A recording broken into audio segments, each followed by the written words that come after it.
The Duke and Duchess of Cambridge are a modern young couple, and they represent the future of the British monarchy. On their tour of the South Seas to mark the Queen's Diamond Jubilee, the further they go, the more popular they seem to be. This is the hottest couple in the world now. This is the Brad and Angelina royals. This is the couple everybody wants to call. But halfway through the trip, a French magazine publishes photographs of Kate topless on holiday in France. Her most private moments suddenly made very public. But by the end of the tour, they put aside their feelings of sadness and anger and just get on with the job, flying the flag for Britain in some of the most exotic places on earth.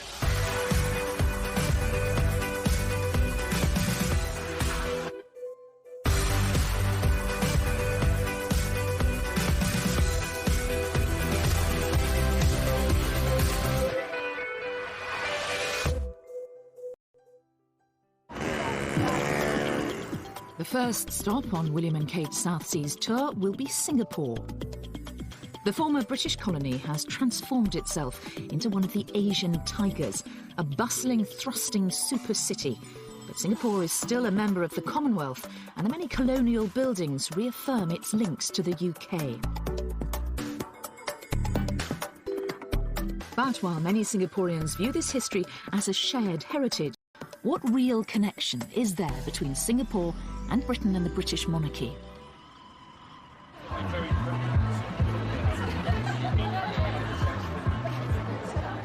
At a private party of both Singaporeans and expats to celebrate William and Kate's visit, there's a keen sense of anticipation.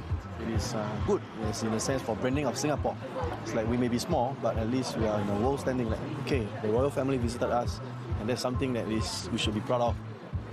The wedding was fabulous, and in Singapore, weddings are equal to fertility. Yeah. The bigger your wedding is, the more successful you are. The royal wedding was pretty big. Yeah.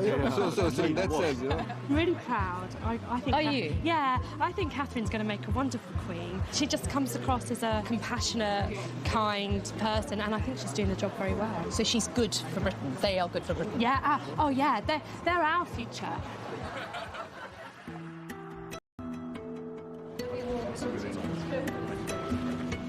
William and Kate arrive in Singapore to face a gruelling schedule. 4 countries spread over thousands of miles of ocean, all in 9 days. They are not only representing the Queen, but under constant scrutiny themselves. But the first event of the tour is a more poignant ceremony to see an orchid named after William's mother, Princess Diana, whose house William is not to know that the press intrusion that dogged his mother is about to start all over again for him and Kate. The media pack are all gathered here at the Botanic Gardens for the couple's first engagement. The royal couple are here for an orchid naming ceremony. The flower was originally named after Princess Diana, but she died 2 weeks before she was due in Singapore to be there at the ceremony. For the occasion, Kate wears a dress created by British designer Jenny Packham. Appropriately enough, it's got an orchid motif. A graceful white orchid named after William's late mother is a private moment for the royal couple, and the crowds have been kept away. They also see an orchid bred specially for them. Everybody is waiting out here In the heat for William and Kate to come back. They came up here about 20 minutes ago. They're in the orchid naming ceremony, and they're due to come back this way. And the police are getting a little bit agitated, trying to keep us all back from the road. Who are you waiting to see? The princess. The princess? They come to Singapore, they're ambassadors of the royal family and of the UK in Singapore, so it's a very special occasion. Hello, what's your name? Prince William. You're Prince William, of course. And after waiting patiently to see the Duke and Duchess, their glimpse of the young couple is all too brief.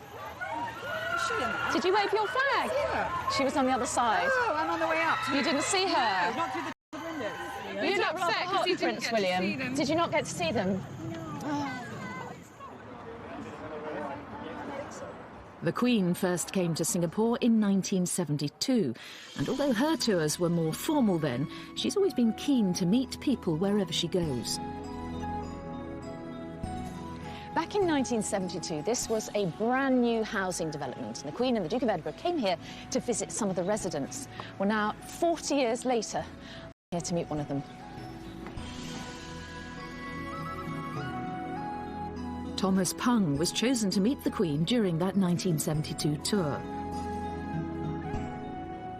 Hello. Mr. Mary, I'm Thomas. You're welcome. I'm pleased to meet you. Thank you very much indeed. And nice to meet you. That's same. Thank you very much. Hello. This is my daughter, Genevieve. Hello, I'm Mary. This nice is my wife, Mary. Oh, you're Mary as well. Yeah. There's Mary. So these are the photos of 1972. Correct. I see. This they were on the balcony waving to the crowd, you see? Is this outside your flat? Correct. That's correct. Yeah. This is you? Yes, this is me. This is me. Mr. Pung, were you nervous before you met the Queen? Yes. You can never get this opportunity. And they said to you, don't offer the Queen anything, is that right? Yes. But you did give her a drink? She asked for it, so that's why we give it to her. That's how Mr. Pung has ended up with his very own royal souvenir. So which one is it? Is this one here? This first one is Her Majesty, you see.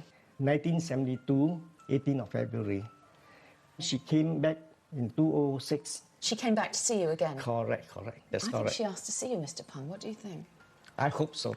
That was 2006? Yes. Before she could drink, I told her, I said, Your Majesty, if you take the first sip from the glass, you bring back your memory 34 years ago, which came to us. The same glass? Correct. That's why she's smiling. And you met her, of course, didn't you, with your dad? Yes. And you remember that very clearly. Yes. But it's interesting, isn't it? Because Singapore is so modern and the monarchy is so traditional in many ways. Well, I would say that England is a bit of the same, you know. The monarchy exists in quite a modern society as well. And I think, the two can coexist. And what do you think about William and Kate? I think that many people are very interested to meet them, especially the Duchess. I think she's a role model to many young women. And lots of people are very excited about their visit. I think they really are. Kate, you're great! That excitement is plain to see at the couple's first walkabout at the Gardens by the Bay in central Singapore. You're looking as well. Locals and expats alike are eager for their first chance to get up close to royalty. But no royal tour is just about pleasing the crowds. Next comes some of the real business of the trip, a visit to open a new engine assembly plant, which Rolls-Royce has just completed in Seletar. Good morning. Morning. Jonathan Asherson is in charge here. This is amazing. This is brand new, This is brand new, yes. It was opened in February by the Prime Minister here, and now we're just starting production.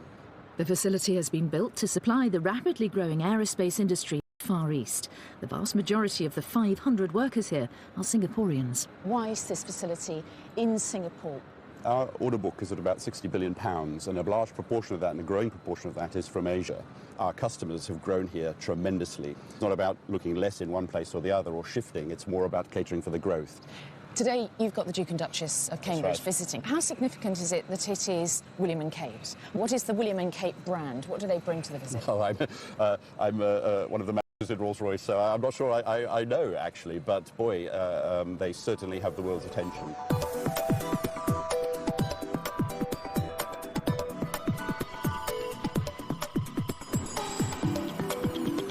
So we're here, they're in the building, and they're being briefed.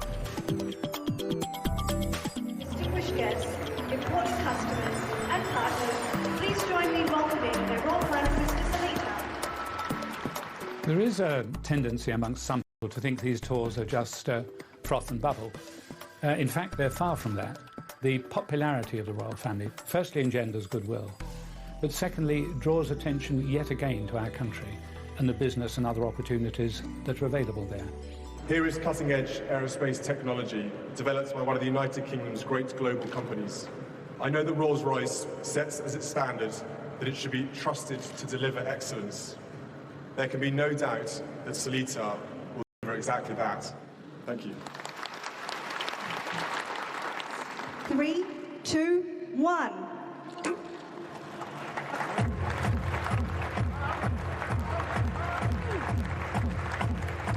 This is where the royal brand really works its magic, delivering the sort of publicity money just can't buy. The first Rolls-Royce aero engine assembled and tested in Singapore. The huge attention the royal couple are attracting in Singapore brings real benefits. But being such celebrities has its downside too. The publication in France of photos of a topless Kate on holiday, with echoes of the press treatment of Princess Diana, is soon to disturb the careful choreography of the tour. Stay there! Stay there!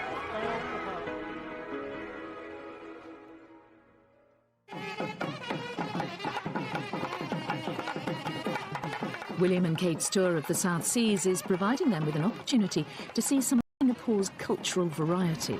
The majority of people here are of Chinese origin, but there are also substantial Malay and Tamil minorities. Right, so next on the royal schedule is a cultural event at a housing development. Now, this place is called Queenstown, and it was named after Queen Elizabeth in 1952. It is pretty much a Singaporean residential area, and I think it's quite a good indication of how interested they are in the royal couple, and the turnout is pretty good.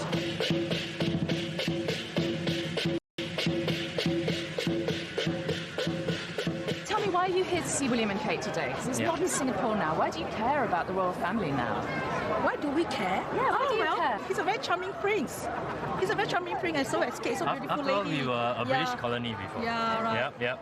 Yeah, gorgeous couple. Yeah, gorgeous couple. Yeah. They are more human. You're more human. They're more human than the other royals, are they? Yeah. Is that what you're saying? Yeah, Yes, that's what I we feel. think. Yes, he had the image of the mother, Princess Diana, which everybody well know about her. Yeah, if all Asians love Princess Diana too, so I guess they love William as well. How excited are you about this royal tour? Super excited. We actually skipped school for them ever since they were dating and all that, you know, so it's like nice to see them. Hopefully Kate's pregnant finally. After just half an hour, they're off to another appointment, and it's one that's obviously close to William and Kate's hearts. The Rainbow Centre is a charity for children with special needs. Nearly 1,000 kids attend here with a variety of disabilities. With one staff member for every 2 children, including teachers, therapists and psychologists, it's an expensive place to run, and it needs all the help it can get. William and Kate have chosen several children's charities to support in Britain, so the Rainbow Centre is precisely the sort of place they want to visit during their time in Singapore. Hello. When the excitement has died down, meet some of the children, parents and staff at the centre who've had the chance to welcome the Duke and Duchess. It's really a nice experience to have them with us today. I met the Duke. Did you? And he's so warm. Yeah, you just feel at ease when you're with him. Yeah, and he seems to love the children as well. He went to the students to actually spoke to them. Yes, that was very nice of him. And how did the children respond to him, the students? They were excited. Are you excited? Me and my mom go and click the photo and see. You clicked a photo of the Duke and Duchess today, did you? This is an occasion when the royal couple's celebrity will be of real benefit to the charity. Now, the crowds here at the Rainbow Centre are certainly not large, but they are extremely enthusiastic. And I think they demonstrate the couple really can attract attention to good causes. I think they are really natural around children. I think they really love children. They like them. They know that children have been dreaming about meeting a real life prince and princess, and they have stars in their eyes when they meet William and Kate, and I think they do everything they can to make those dreams true. To Her Majesty the Queen and the Duke and Duchess of Cambridge. So far, William and Kate certainly seem at ease with their role and each other. The royal couple's time in Singapore is nearly over. But the final stop is to pay their respects to the thousands of Allied soldiers who perished there during the Second World War. Little do William and Kate know, but it will also provide one of the last moments of calm before the storm about to break thousands of miles away in France.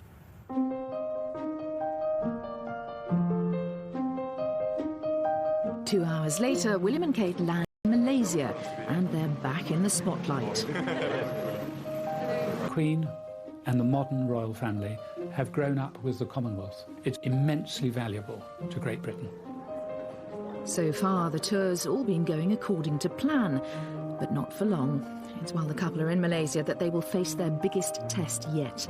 They'll soon learn the news that intimate photographs of the Duchess of Cambridge are to be published in a French magazine. But today, their first day in the capital, Kuala Lumpur, it's business as usual. The magazine has yet to hit the newsstands. KL, as it's known, is a futuristic city famed for the Petronas Twin Towers, one of the world's tallest buildings. KL is a financial powerhouse, and there's work to be done. It's not their job to promote their business, but simply by being there, they draw attention to the opportunities that exist. The first appointment in a very full day is lunch with Malaysia's Prime Minister. Next, a more informal visit, and one very dear to the couple, a hospice. So far, they're half an hour behind schedule. We're OK this side because we've got a big fan, but look, over there, they are boiling.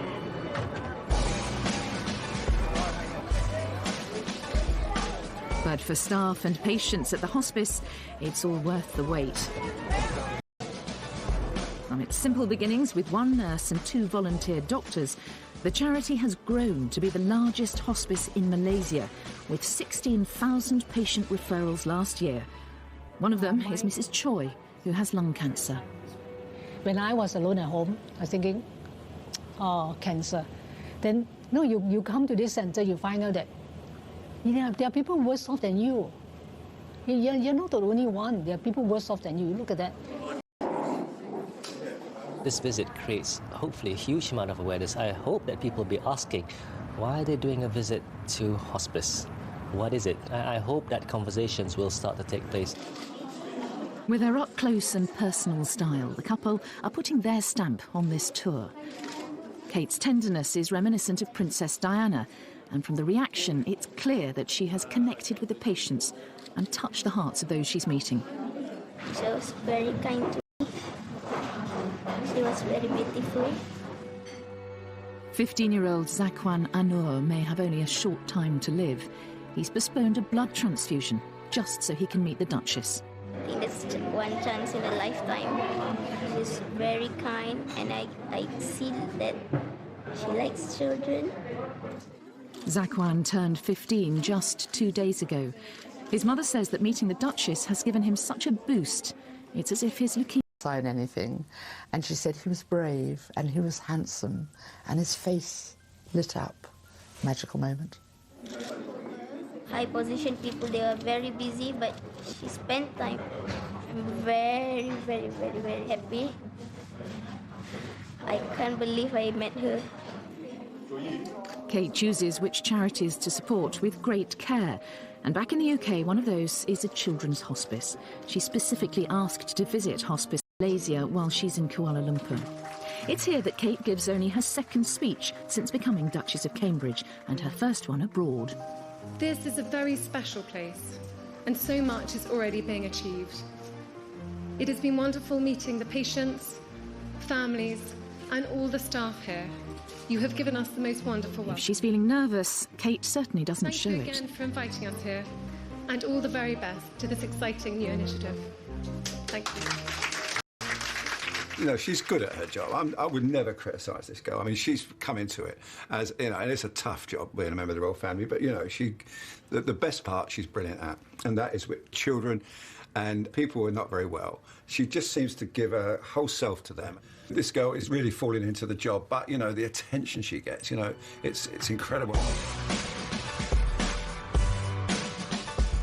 The couple are used to being in the media spotlight, and tonight, as guests of honour of King of Malaysia, they don't disappoint. The royal family have had many, many, many years to get used to it.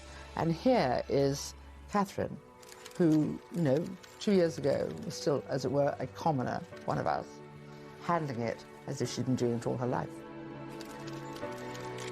Tonight, it's Kate in her Alexander McQueen dress embroidered with Malaysia's national flower, the hibiscus, that makes the front pages. Tomorrow, it's what she's not wearing that will grab the headlines.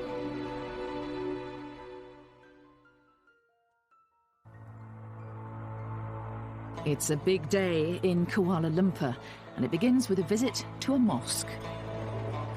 2/3 of all Malaysians are Muslim. For the mosque, Kate, like all women, is modestly dressed. But she and William have recently learned something that could derail the whole tour.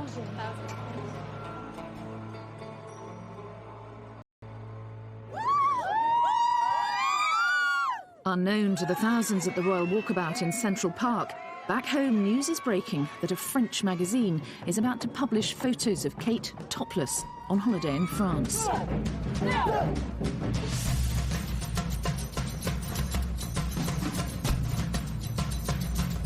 Stay here. To see her. For these crowds, being this close to the Duchess is something they'll remember all their lives. This is Kate's job now.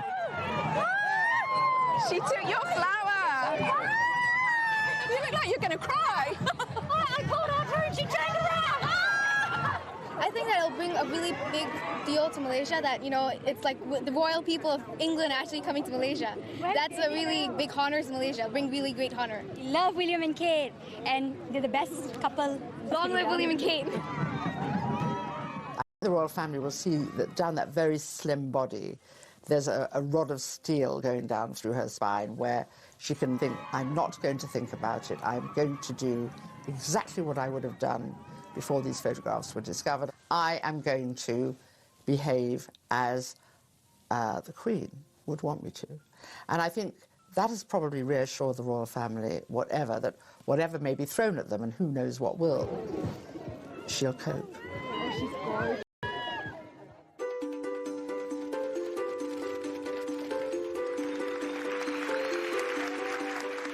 For William, selling Britain abroad is what he is here to do.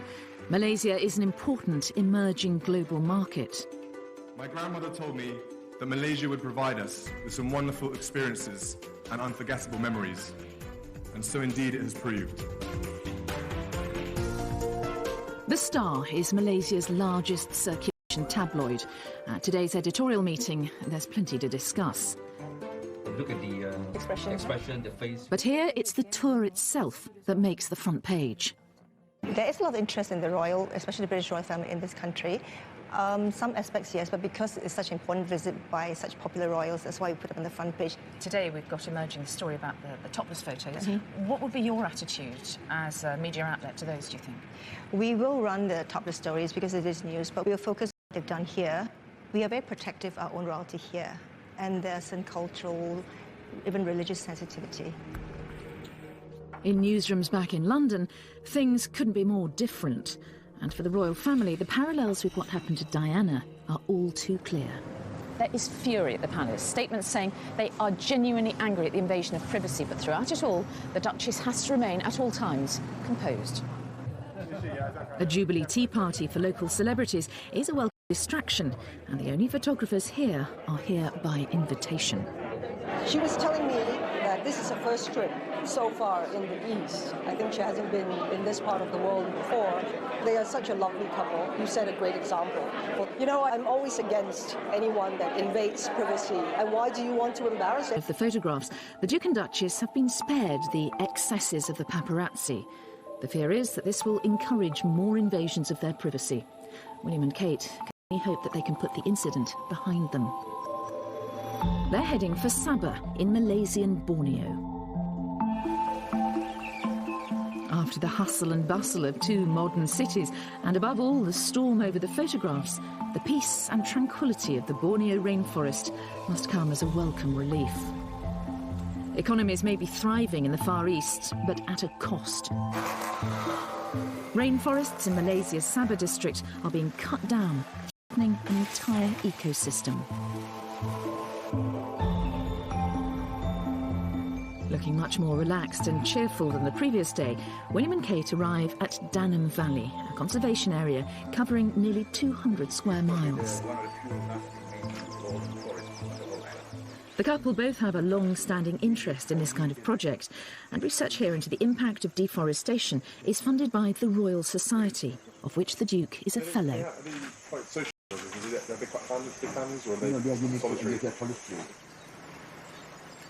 Deforestation means that orangutans in Borneo are endangered.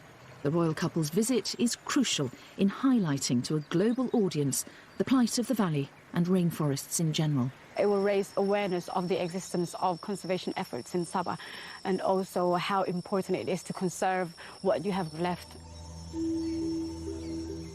Dr. Yusa, a specialist in high canopy ants, trained at Cambridge. Today she will welcome the Duke and Duchess of Cambridge to a bird's eye view, 130 feet up.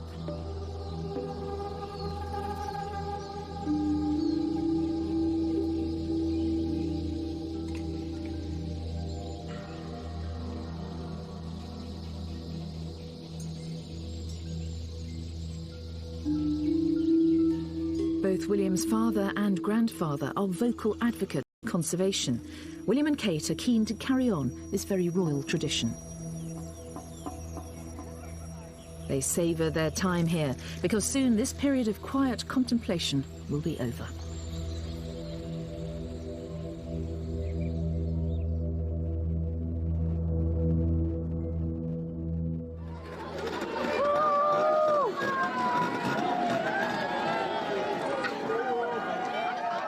The royal couple have a packed schedule in the Solomons, 4 islands in 2 days. The welcome in the capital Honiara is unlike anything so far. The Solomon Islands may be remote, but it's a member of the Commonwealth, and Queen Elizabeth is queen here. Away from home. But that doesn't affect the relevance of the British royal family to the people here, and certainly not the warmth of the welcome for William and Kate. Welcoming the people may be, but the media still know where the story lies. Palace officials know they can't stop the publication of these pictures overseas. The only question now is whether or not the floodgates will open. So as the couple are walking into this cathedral, the scrutiny on them is enormous. Exactly what is the nature of their expressions? Exactly how upset or angry do they look? Congregation stand.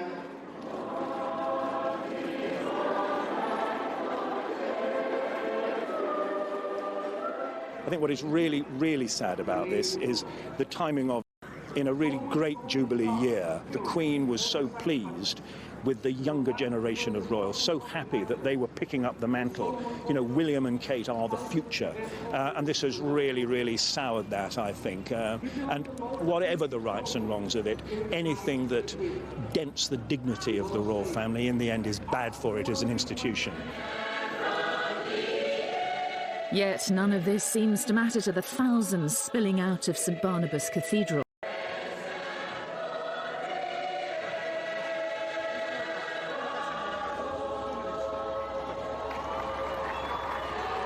The islands are overwhelmingly Christian, and William and Kate are a personal link to the Queen, the Supreme Governor of the Church of England, a role that one day will be William's.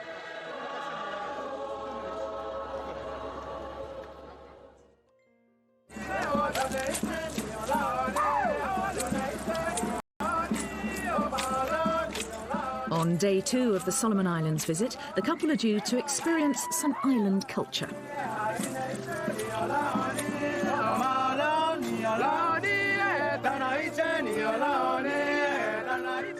When Queen Elizabeth came here in 1974, the Solomon Islands had still not gained independence.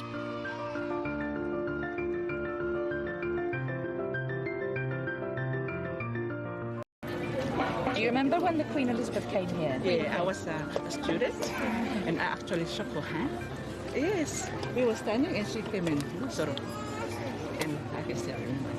She was standing there. That was 40 years ago. Loyalty to the royal family remains strong here.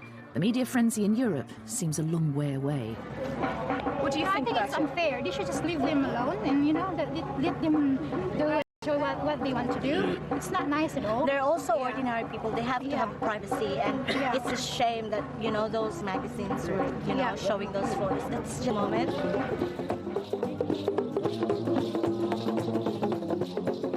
William and Kate may be smiling, but in France, their lawyers are going to court.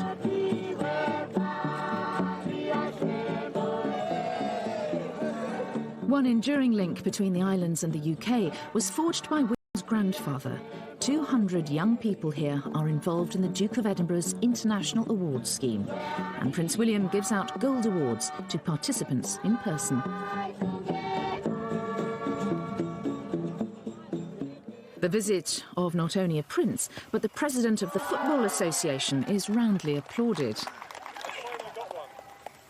Okay, squeeze round, face that way. Oh, face this way. And here's one photograph he doesn't mind being taken. The Duchess has been meeting a group of Solomon Island women. They present her with an exact replica of the cake given to the Queen in 1974.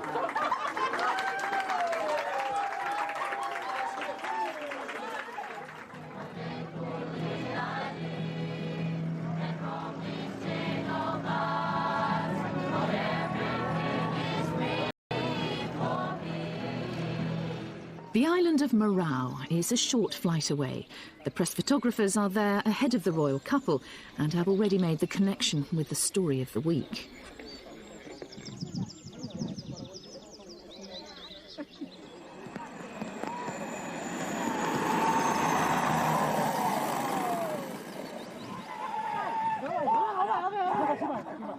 The body language of the reception party is harder to read, but it's not as hostile as it seems. It's just the traditional welcome for newcomers.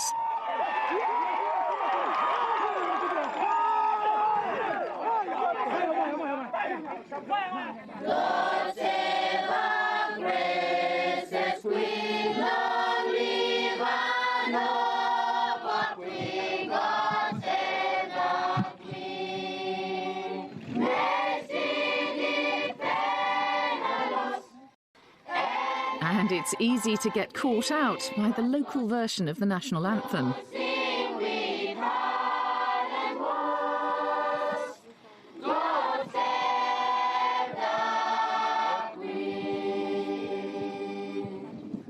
Given the rolling story of the last few days, the irony of this presentation cannot have been lost on the young couple.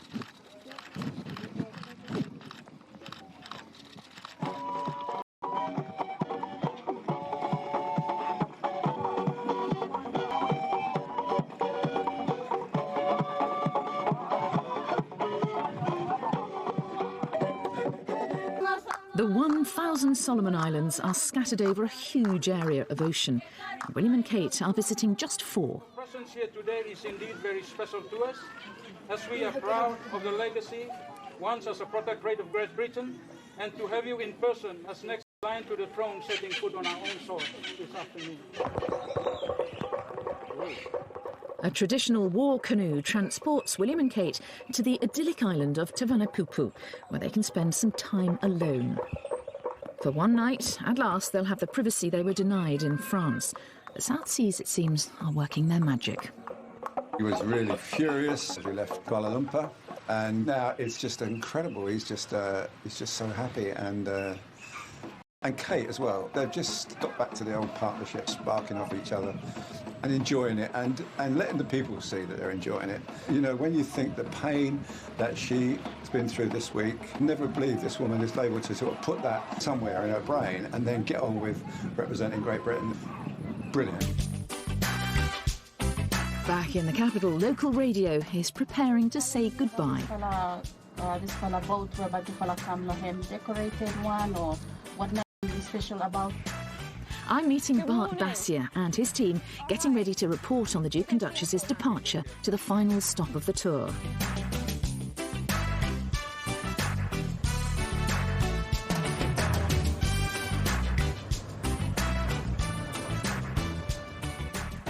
We're up against it time-wise.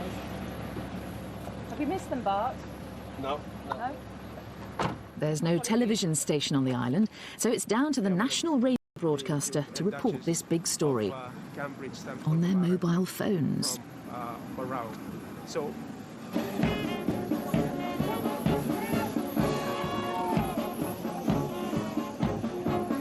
where the Royal Solomon Islands Police Force, so they are all here, very smart indeed in their beautiful uniform. Here comes the Duchess of Cambridge and the Prince William, and they come out behind them, ready for me to walk with the big people along Yume. So Bart and his colleague Modi are now broadcasting live to the Solomon Islands. Just pause for the national anthem.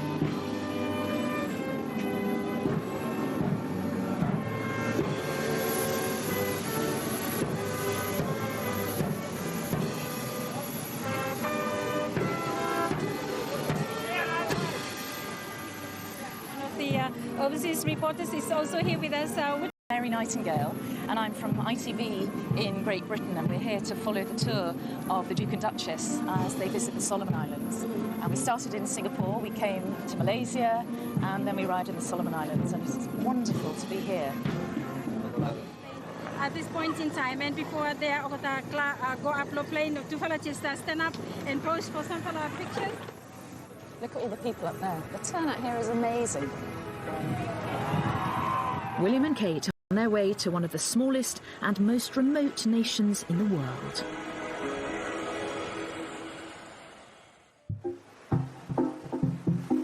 "15,000 miles from the UK, Tuvalu is the most distant of the Queen's realms. Even a sudden tropical downpour can't delay the enthusiastic preparations for the most important visit of the century. Today is the day the people of this tiny Pacific island have been looking forward to for months.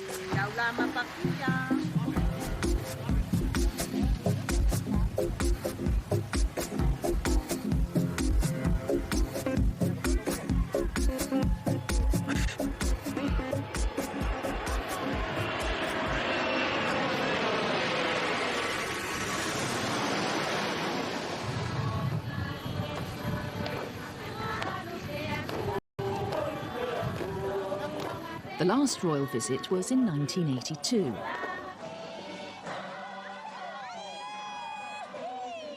We were like young girls when she came in 82.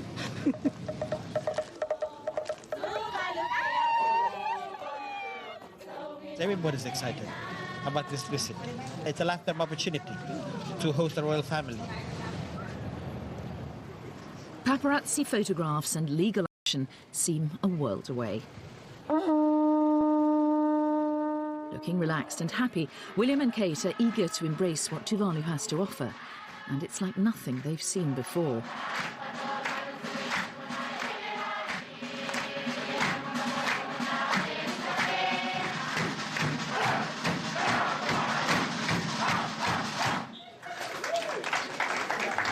We show a sign of respect to the royal family.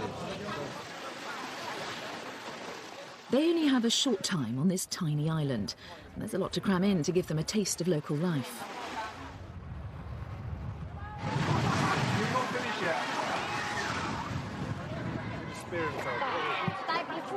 Be careful with that.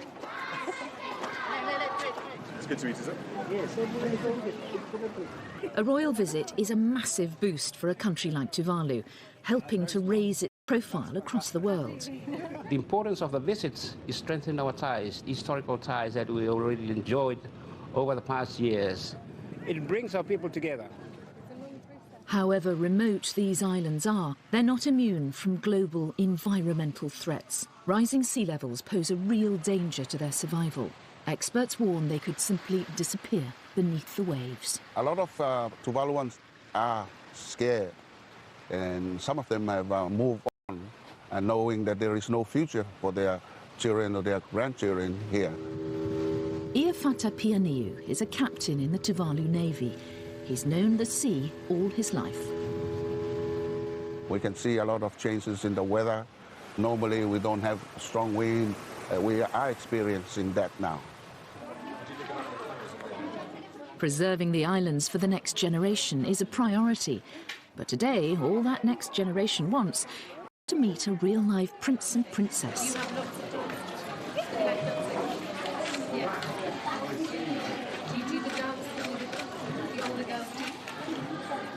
We will both remember it and the joy and happiness of what has followed for the rest of our lives. It remains for me... It's the final speech of this long tour, and William chooses to speak a few words of the local language. Jubilee year. Fakafeti Lasi. Thank you.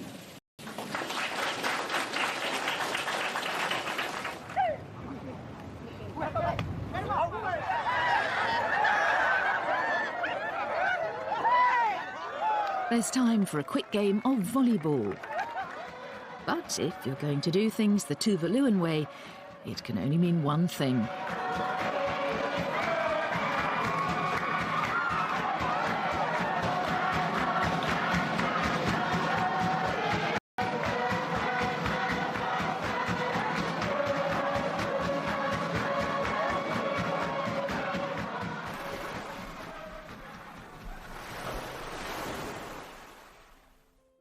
The couple learn their lawyers have been successful in preventing further publication of the photographs in France.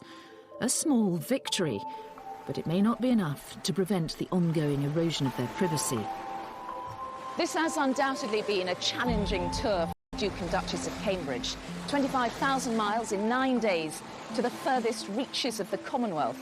And yet, even in this paradise, half a world away from home, it's been impossible for them to forget the sometimes ugly realities of modern media. But despite what the palace describe as their fury and sadness at the invasion of their privacy, they fulfilled everything that people dreamed about when they went there. They joined in, they smiled a lot, they laughed a lot, and they handled themselves with true composure. The Duchess of Cambridge's role is growing within the tours, and I think we will see it grow continually in the future. If the purpose of this tour was to introduce the next generation of the royal family to more parts of the Queen's Commonwealth, it has also served to remind the young couple that their celebrity is not without its pitfalls.